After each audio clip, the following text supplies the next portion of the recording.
The Season 2 meta for Warzone 2 is basically just a Season 1 meta. The weapon changes that they introduced for Season 2 didn't really change the meta at all. So getting into it, how I have this video set up is I'm gonna give you guys 5 long range options and then 5 close range options. So you can mix and match these however you please, and you can use them on either Al Mazrah or Ashika Island. It does not matter. So getting into it for number 1, you know, of course, why not? We have the RPK. As we all know by now, it takes Call of Duty like 5 updates to nerf just one gun. So until that finally happens, we have the RPK being number 1 in my humble opinion. I don't really see a gun that's better than this one right now or is a better option. If you guys do have one, let me know down in the comments. Now moving on from that, I'll be honest, this is a good thing that happened in the update. So since the Fennec got nerfed and the Vaznev got nerfed, I now believe that this MP5 is the best SMG in the game. I'm kind of happy that the MP5 is now meta again, just because I was so used to Warzone 1 having the MP5 meta for so long, and now it's finally back. And I know what you guys are thinking, that my build does look a little slow, but I'm telling you guys right now, it is not that slow at all.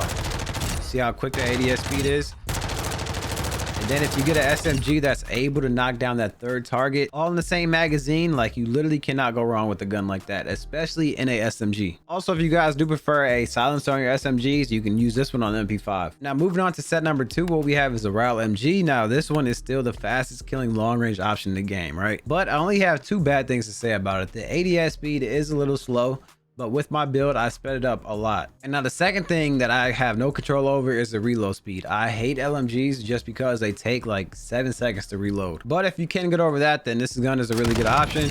Just because, like I said, the ADS speed is not that slow at all. And it pretty much just feels like a heavier set AR, but no recoil and a crazy time to kill. And now moving on from that, what we have is the KV Broadside. This is the brand new shotgun. If you guys don't have this unlocked, unlock it as soon as possible, because I'm telling you guys right now, you will never lose a close range gunfight with this thing ever. Like, this gun is literally dummy proof. Anybody can pick it up, use this build, and be good with it. But next up, what we have is the Sakin MG. Now this one is just solid. I really don't have anything bad to say about this gun besides the reload time is like 6 seconds or something ridiculous like that. But that is pretty much standard across all LMGs, but you can't really knock it for that, because what it lacks in like that slow reload time, it makes up in really good ADS speed, time to kill, recoil control, bullet velocity, damage range. This thing does it all. Like, I really like this gun. Moving on from that, we still have the Fennec meta going on. This gun is still really good.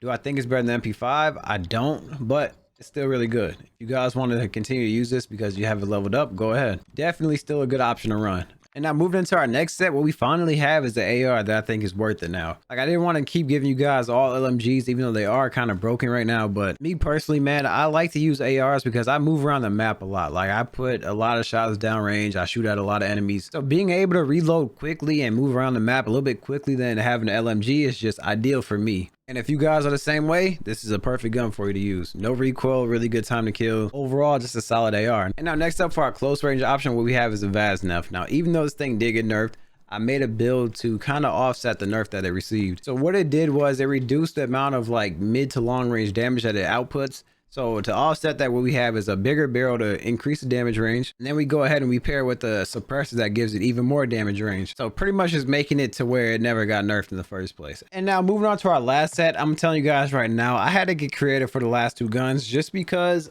I'm not really a fan of the 7.62. I just don't like how much recoil it has. I just don't feel like the average player can pick this gun up and just be, you know, really good with it. But maybe I'm wrong. I mean, me personally, I don't really like guns that have a lot of recoil just because I kind of prefer accuracy over damage. But with my build, I reduced most of the recoil that it has. So if you guys want to, this is actually a really good option now. It has a really good time to kill, and now the recoil is not bad at all.